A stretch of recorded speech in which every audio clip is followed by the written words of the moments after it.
Matthew chapter 27. When morning came, all the chief priests and elders of the people plotted against Jesus to put him to death. And when they had bound him, they led him away and delivered him to Pontius Pilate, the governor. Then Judas, his betrayer, seeing that he had been condemned, was remorseful and brought back the 30 pieces of silver to the chief priests and elders, saying, I have sinned by betraying innocent blood. And they said, What is that to us? You see to it.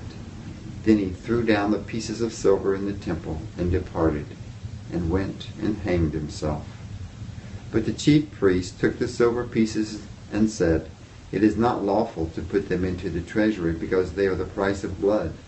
And they consulted together, and bought with them the potter's field, to bury strangers in. Therefore that field has been called the field of blood to this day.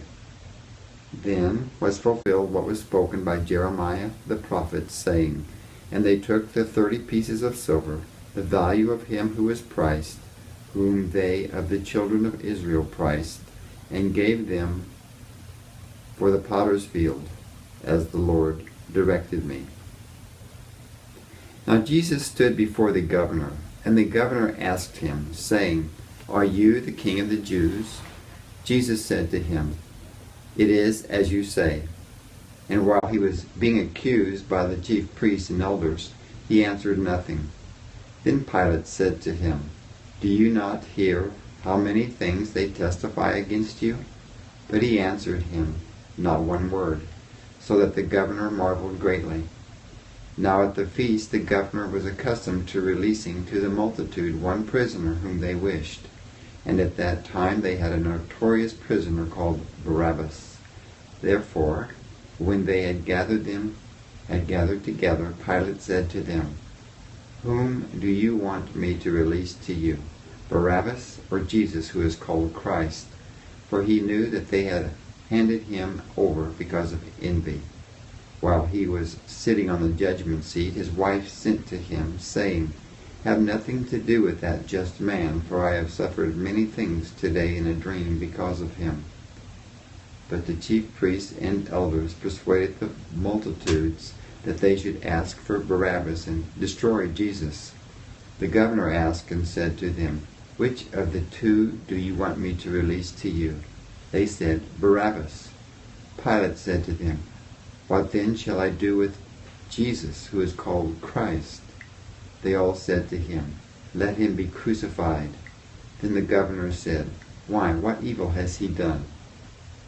But they cried out all the more, saying, Let him be crucified. When Pilate saw that he could not prevail at all, but rather that a tumult was rising, he took water and washed his hands before the multitude, saying, I am innocent of the blood of this just person. You see to it. And all the people answered and said, His blood be upon us and on our children. Then he released Barabbas to them, and when he had scourged Jesus, he delivered him to be crucified. Then the soldiers of the governor took Jesus into the praetorium and gathered the whole garrison around him. And they stripped him and put a scarlet robe on him. When they had twisted a crown of thorns, they put it on his head and a reed in his right hand. And they bowed the knee before him and mocked him, saying, Hail, King of the Jews! Then they spat on him and took the reed and struck him on the head. And when they had mocked him, they took the robe off him, put his own clothes on him, and led him away to be crucified. Now as they came out, they found a man of Cyrene, Simon by name. Him they compelled to bear his cross. And when they had come to a place called Golgotha, that is to say, place of a skull, they gave him sour wine mingled with gall to drink. But when he had tasted it, he would not drink. Then they crucified him and divided his garments, casting lots, that it might be fulfilled which was spoken by the prophet. They divided my garments among them, and for my clothing they cast lots. Sitting down, they kept watch over him there, and they put up over his head the accusation written against him. This is Jesus, the King of the Jews. Then 2 robbers were crucified with him, one on the right and another on the left. And those who passed by blasphemed him, wagging their heads and saying, "You who destroy the temple and build it in 3 days, save yourself. If you are the Son of God, come down from the cross." Likewise, the chief priests also, mocking with scribes and elders, said, "He saved others, himself he cannot save. If he is the King of Israel, let him now come down from the cross, and we will believe him. He trusted in God. Let him deliver him now, if he will have him. For he said, 'I am the Son of God.'" Even the robbers who were crucified with him reviled him with the same thing. Now from the 6th hour until the 9th hour there was darkness over all the land. And about the 9th hour Jesus cried out with a loud voice, saying, "Eli, Eli, lama sabachthani?" That is, my God, why have you forsaken me?" Some of those who stood there, when they heard that, said, "This man is calling for Elijah." Immediately one of them ran and took a sponge, filled it with sour wine, and put it on a reed, and offered it to him to drink. The rest said, "Let him alone. Let us see if Elijah will come to save him."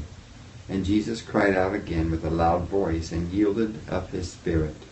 Then behold, the veil of the temple was torn in two from top to bottom, and the earth quaked, and the rocks were split, and the graves were opened, and many bodies of the saints who had fallen asleep were raised.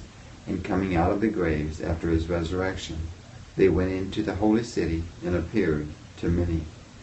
So when the centurion and those with him who were guarding Jesus saw the earthquake and the things that had happened, they feared greatly, saying, "Truly, this was the Son of God."